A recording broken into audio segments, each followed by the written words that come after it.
بسم اللہ الرحمن الرحیم۔ حضرت ابو موسیٰ اشعری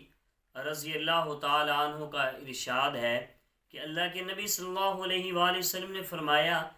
جس آدمی نے تین شخصوں کی یعنی تین آدمیوں کی تعظیم کی، ادب کیا، قدر کی، تو گویا کہ اس نے اللہ تعالیٰ کی تعظیم کی۔ وہ فرماتے ہیں کہ ان میں سے جو پہلا شخص ہے وہ فرمایا کہ بوڑھا مسلمان، جس آدمی نے بوڑھے مسلمان کی تعظیم کی گویا اس نے اللہ تعالیٰ کی تعظیم کی۔ اور فرمایا کہ نمبر دو، وہ قرآن پاک کے عالم کی،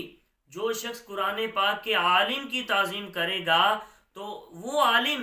جو کسی مسئلے کے اندر کمی پیشی یا تجاوز نہیں کرتا، ایسے عالم دین کی قدر کرنا در حقیقت ہی اللہ تعالیٰ کی ہی قدر کرنا ہے، یعنی تعظیم کرنا۔ اور نمبر تین فرمایا اس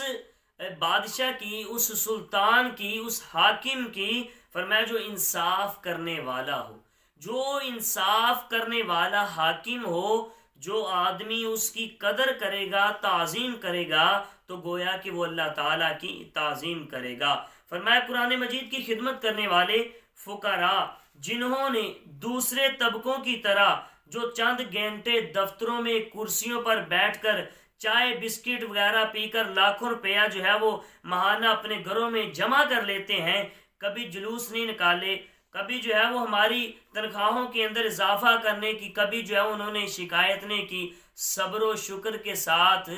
مسجدوں کی صفوں کے اوپر بیٹھ کر قرآن پاک کی تعلیم دے رہے ہوتے ہیں۔ ان کا ذکر اللہ کے رسول صلی اللہ علیہ وآلہ وسلم نے وقت کے بادشاہوں سے پہلے فرمایا، اور ان کو جو اخروی مقام عطا فرمایا یہ سب قرآن مجید کی برکت سے فرمایا۔ اس لیے جس انسان نے ان تین لوگوں کی قدر کی تو فرمایا اس نے در حقیقت اللہ تعالیٰ کی تعظیم کی۔ اللہ تعالیٰ جو ہے وہ ہمیں ان تین لوگوں کی تعظیم کرنے کی توفیق عطا فرمائے۔